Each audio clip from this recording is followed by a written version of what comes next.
ಮುದ್ದಾದ ಮಗ ಹಾಗೂ ಕೊನೆಯವನು ತಾಯಿಯ ಮುದ್ದಾದ ಮಗ, ಮಧ್ಯದವನು ಯಾವುದಕ್ಕೂ ಉಪಯೋಗ ಇಲ್ಲ.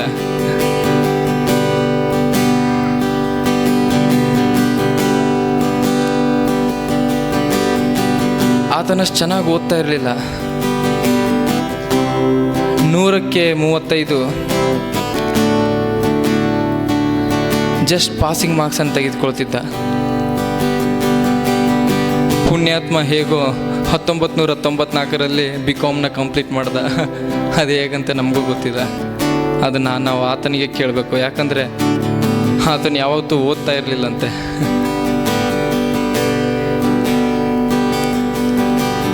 1994ರಲ್ಲಿ BCom ಮುಗಿಸಿ ಈತನು ಆಫೀಸ್ ಬಾಯ್ ಆಗಿ ಕೆಲಸವನ್ನು ಮಾಡಲು ತೊಡಗಿದನು.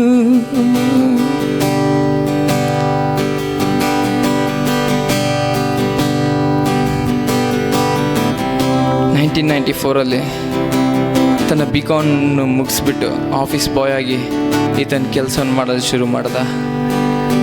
ಲಂಚ್ ಅವರ್ಸ್ನಲ್ಲಿ ಎಲ್ಲರೂ ಲಂಚ್ ಮಾಡೋಕ್ಕೆ ಹೋದರೆ ಈತನು ಟೈಪಿಂಗ್ನ ಪ್ರಾಕ್ಟೀಸ್ ಮಾಡ್ತಾ ಇದ್ದಂತೆ.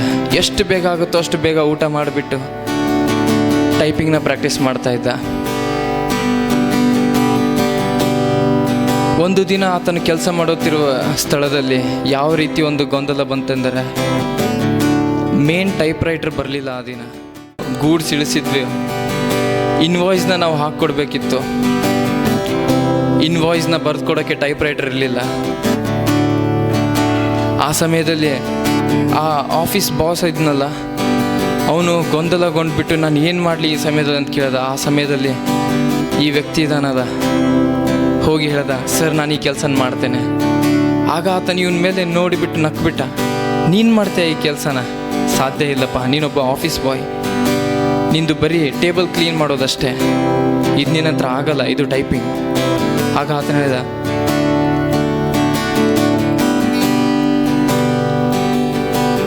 ಒಂದು ಅವಕಾಶ ಕೊಡಿ ಸರ್, ನನಗೆ ಮಾಡಿ ತೋರಿಸುವೆ, ನಿಮ್ಮ ಹೊರೆಯನ್ನು ಕೆಳಗೆ ಇಳಿಸಿ ಕೆಲಸವ ಮಾಡುವೆ. ಆಗ ಆತನು ಅವಕಾಶ ಕೊಟ್ಟ. ಈತನು ಆ ಕೆಲಸನ ಮುಗಿಸ್ಬಿಟ್ಟು ಎಲ್ಲ ಕ್ಲಿಯರ್ ಮಾಡ್ದ. ಆಗ ಆಫೀಸ್ ಬಾಸ್ ಬಂದುಬಿಟ್ಟು, ನಾನು ಎಂಥ ಕಷ್ಟದಲ್ಲಿದ್ದೆ ಅಂದರೆ ನೀನು ನನ್ನ ಕಷ್ಟವನ್ನು ಕೆಳಗಿಳಿಸಿದ್ದೀಯಾ, ನನಗೆ ಈ ಸಂದರ್ಭದಲ್ಲಿ ದೇವರಾಗಿ ಬಂದಿದ್ದೀಯಾ, ನಿನಗೆ ನಾನು ಇನ್ಕ್ರಿಮೆಂಟ್ನ ಕೊಡ್ತೇನೆ ಹಾಗೂ ನಿನಗೆ ಪ್ರಮೋಷನ್ನ ಕೊಡ್ತೇನೆ. ನೀನು ಯಾವಾಗ ಇದನ್ನೆಲ್ಲ ಕಲಿತೆ ನಮಗೆ ಗೊತ್ತೇ ಇಲ್ಲ. ನೀನು ಹೇಗೆ ಬರೀ ಒಂದು ಆಫೀಸ್ ಬಾಯ್ ಆಗಿ ನೀನು ಹೇಗೆ ಇದನ್ನೆಲ್ಲ ಮಾಡೋಕ್ಕೆ ಸಾಧ್ಯ? ಆಗ ಆತನೆಲ್ಲ ಹೇಳ್ದ, ಆತನ ಹೇಗೆ ಮಾಡ್ದೆ ಎಂದು. ಆತನಿಗೆ ಪ್ರಮೋಷನ್ ಸಿಕ್ತು, ಉನ್ನತ ಸ್ಥಾನಕ್ಕೆ ಬೆಳೆದ. ಅಲ್ಲಿಂದ ಬೆಂಗಳೂರಿಗೆ ಶಿಫ್ಟ್ ಆದ. ಬೆಂಗಳೂರಿಗೆ ಶಿಫ್ಟ್ ಆಗಿ ಅಲ್ಲಿ ಕೆಲಸವನ್ನು ಶುರು ಮಾಡಿದ. ಅಲ್ಲೂ ಕೂಡ ತುಂಬ ಸಮಸ್ಯೆಯನ್ನು ಆತನು ಎದುರಿಸಿದ, ಆದರೆ ಕೆಲಸವನ್ನು ಶ್ರದ್ಧೆಯಿಂದ ಮಾಡಿದ. ಅಮೇರಿಕ, UK ಇಂಥ ನಾನಾ ದೇಶಗಳಿಗೆ ಆತನು ಪ್ರಯಾಣಿಸಿದ. ಒಂದು ಮುಖ್ಯಕರವಾದ ಸಂಗತಿ ಹೇಳ್ತೇನೆ ಕೇಳಿ, ಅಮೇರಿಕಾದವರಿಗೂ ಈತನು ಶಿಕ್ಷಣವನ್ನು ಕೊಟ್ಟ. ವಿಚಾರ ಮಾಡಿರಿ, ನಾವು ಯಾವತ್ತೂ ಅಂತೀವಿ ಅಮೇರಿಕಾದವರು ತುಂಬ ಮುಂದೆ ಇದ್ದಾರೆ. ನಿಜ ಇರಬಹುದು, ಆದರೆ ಈ ವ್ಯಕ್ತಿ ಇದನ್ನಲ್ಲ, ಅವ್ರಿಗೂ ಕೂಡ ಕಲಿಸ್ಬಿಟ್ಟು ಬಂದ.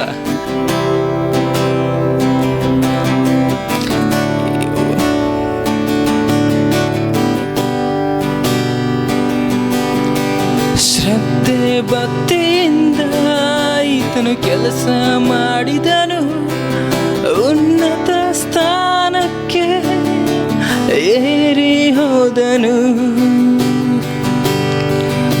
ಆಗ ಆತನಿಗೆ ಲಕ್ಷ ಸಂಬಳ, ಜಸ್ಟ್ 35 ತಗೊಂಡು ಪಾಸ್ ಆದ ಹುಡುಗ. 2008 ಇರಬಹುದು, ಆಗಲೇ ಆತನಿಗೆ 1.5 ಲಕ್ಷ ಸಂಬಳ. ಆಶ್ಚರ್ಯಕರವಾದ ಸಂಗತಿ ಆತನು ಮಾಡಿ ತೋರಿಸಿದ. ನಾನೇನಾದರೂ ಆ ಸ್ಥಳದಲ್ಲಿ ಇದ್ದಿದ್ರೆ ಬಹುಶಃ ನಾನು ಅನ್ಬೋದಿತ್ತೇನೋ, ನಾನು ಸಕ್ಸಸ್ನ ಹೊಂದ್ಕೊಂಡೆ. ಆದರೆ ಆ ವ್ಯಕ್ತಿ ಹಾಗನ್ನಲಿಲ್ಲ. ನಾನು ಒಬ್ಬನೇ ಬೆಳೀತಾ ಇದ್ದೀನಿ, ನನಗೊಬ್ಬನಿಗೆ ಸಂಬಳ ಸಿಗ್ತಾ ಇದೆ. ಆದರೆ ನನ್ನಂಥ ಎಷ್ಟೋ ಜನರಿದ್ದಾರೆ. ಅವ್ರಿಗೆ ನಾನು ಏನಾದರೂ ಮಾಡಲೇಬೇಕು. ನಾನು ಇಂಟರ್ವ್ಯೂಗೆ ಹೋದಾಗ ನನಗೆ ರಿಜೆಕ್ಟ್ ಮಾಡಿದರು. ಆದರೆ ನನ್ನಂಥ ಎಷ್ಟೋ ಜನರಿದ್ದಾರೆ. ಅವರೆಲ್ಲರೂ ಇಂಟರ್ವ್ಯೂಗೆ ಹೋದಾಗ ನಾನು ಮೊದಲನೇ ಬಾರಿ ಹೇಗೆ ರಿಜೆಕ್ಟ್ ಆದ್ನೋ ಅವ್ರು ಹಾಗಾಗಬಾರ್ದು. ಅಲೆಗಳ ವಿರುದ್ಧ ನಡೀತೀಯಾ? ಸಾಧ್ಯ ಇಲ್ಲ, ಆತ ನನ್ನ ತಮ್ಮಂದಿರಂದರು. ಆದರೂ ಅದನ್ನು ಕೇಳಿಲ್ಲ.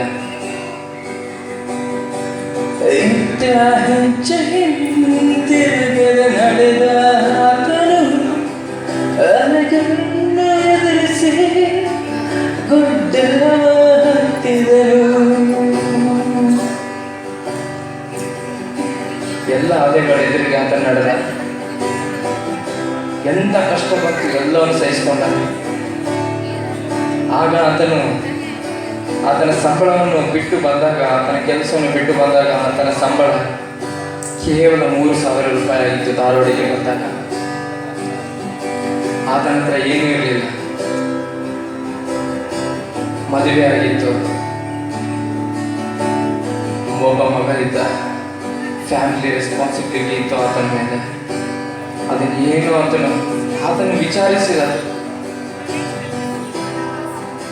ತನ್ನ ಹೆಂಡತಿ ಮಗನಿಗೆ ಸುಖವಾಗಿ ನೋಡಿಕೊಂಡು, ಆದರೆ ತಾನು ಮಾತ್ರ ತುಂಬಾನೇ ಕಷ್ಟಪಟ್ಟ.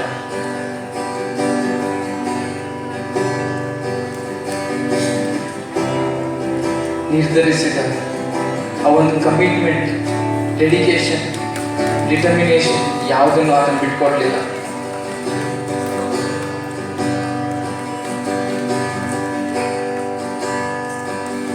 ಎಲ್ಲರಂದ್ರೆ ನೀನು ಸೋತೆ, ನೀವೊಂದು ನಿರ್ಧಾರವನ್ನು ತೆಗೆದುಕೊಂಡು ನೀನು ಸೋತೆ.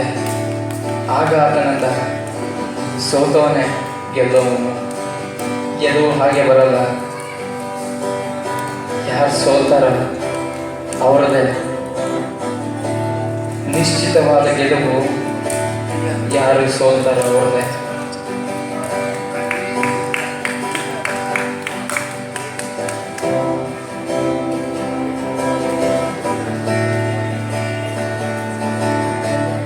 ಎಲ್ಲ ಜನ ಮಕ್ಕಳು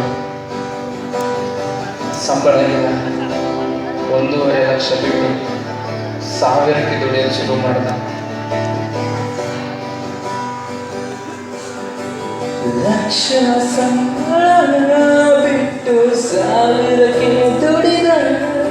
ತನ್ನ ಕಷ್ಟಗಳನ್ನು ಒಣಗಿಸಿ ನಡೆದ ಮನುಷ್ಯ. ಎಲ್ಲ ಕಷ್ಟವನ್ನು ಅಡಗಿಸಿ ನಡೆದ. ಆಮೇಲೆ ಧಾರವಾಡದಲ್ಲಿ ಎಷ್ಟೋ ಒಂದು ತುಂಬ ಜನರಿಗೆ ಶಿಕ್ಷಣವನ್ನು ಕೊಟ್ಟ. ಅಮೇರಿಕದವರಿಗೆ ಕೊಡುವ ಆತನು ನಮಗೆ ಕೊಡೋದೇನಿದೆ, ಇಷ್ಟೇ ವಿಚಾರ ಮಾಡಿ. ಅಮೇರಿಕದವರು ಆತನನ್ನು ಎಕ್ಸೆಪ್ಟ್ ಮಾಡಿದರು, ನಮಗೆ ಶಿಕ್ಷಣ ಕೊಡಲಿಲ್ಲ. ಆದರೆ ನಮ್ಮ ಜನ ತುಂಬ ಆತನಿಗೆ ರಿಜೆಕ್ಟ್ ಮಾಡಿದರು. ಆದರೂ ಆತನ ಬಿಟ್ಟಿಲ್ಲ. ಎಲ್ಲ ಅಲೆಗಳನ್ನು ಎದುರಿಸಿ ನಾನು ಮಾಡೇ ಮಾಡ್ತೀನಿ, ಉದಾಹರಣೆ ಹಾಗೆ ಆಗ್ತೀನಿ ಅಂತ.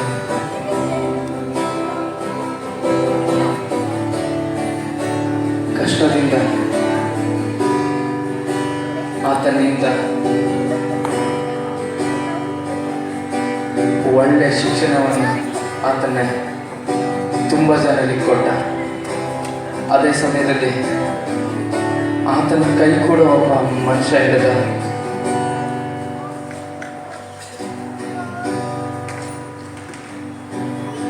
ಅದೇ ಸಮಯದಲ್ಲಿ ರಘು ಕೋಡೆ ಎನ್ನುವ ಒಬ್ಬ ಅತ್ಯುತ್ತಮವಾದ ವ್ಯಕ್ತಿ ಈತನ ಕೈ ಹಿಡಿದ. ಈತನಿಗೂ ಒಂದು ಅವಕಾಶ ಕೊಟ್ಟ.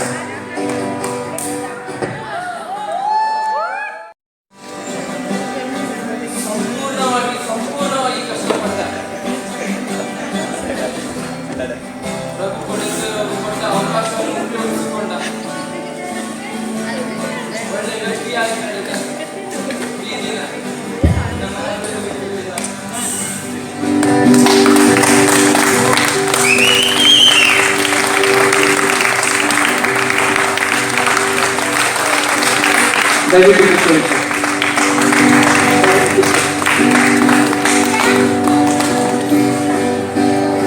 ನಾವು ಈಗ ಕಂಡ ಕಟ್ಟಲು ಅದು ಆತನ ಜೀವನವಾಗಿತ್ತು. ಆತನ ಹೆಸರು ಹೇಳಿದ ತಕ್ಷಣ ಒಂದು ರೀತಿಯಲ್ಲಿ ಬೆಳಕು ಬಂದಿತ್ತು. ಅದು ನಾನು ಆತನ ಹೆಸರಿಗಂತ ಹೇಳ್ತಾ ಇಲ್ಲ, ಆದರೆ ಅದು ಆತನ ಜೀವನದ ಜ್ಯೋತಿಯಾಗಿದೆ.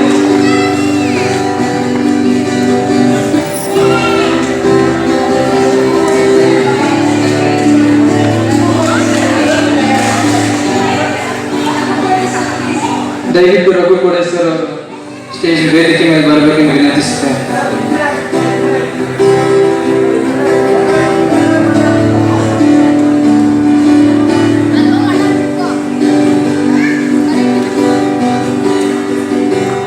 ಇವರಿಬ್ಬರು ಮಾಡುತ್ತಿರುವ ಈ ಕೆಲಸ, ಈ ಉದ್ಯೋಗದಲ್ಲಿ ಆ ಯಾವ ಲಕ್ಷ ಸಂಬಳವನ್ನು ಬಿಟ್ಟು ಬಂದಿದ್ದೀರೋ ಅದಕ್ಕಿಂತ ಹೆಚ್ಚಿನದಾಗಿ ಇವತ್ತು ಇವರು ಗಳಿಸುತ್ತಿದ್ದಾರೆ.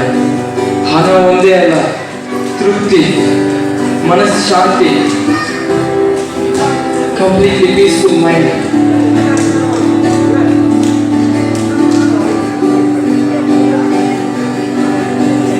ಆತನು ಏನು ಮಾಡಿದ್ದಾನೆಂದರೆ, ಆತನು ಮಾಡುತ್ತಿರುವ ಇವತ್ತಿನ ಕೆಲಸ ನಾವು ಇಲ್ಲಿ ನಿಂತ್ಕೊಂಡ ನಮ್ಮ ಮಕ್ಕಳಿಗೆ ಏನಾಗಿದೆ ಅಂತ ನಾನು ಹೇಳ್ತೇನೆ.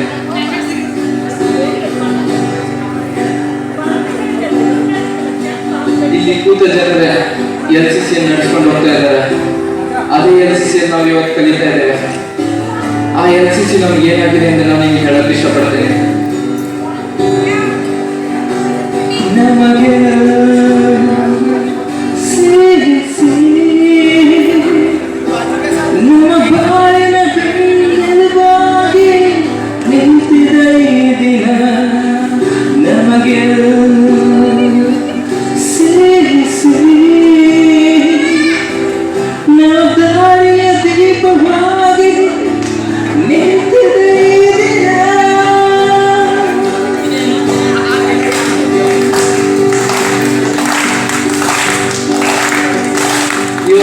LCC ಬಾಳಿನ ಬೆನ್ನೆಲುಬಾಗಿ ಹಾಗೂ ಜೀವನದ ದಾರಿಯ ದೀಪವಾಗಿ ನಿಂತ್ಕೊಂಡಿದೆ.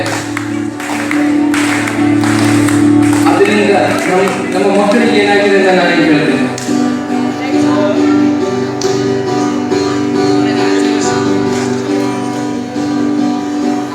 ಭಯವೆಂದು ಹೋಗಿದೆ, ಛಲವೆಂದು ಮೂಡಿದೆ, ಮನಸ್ಸು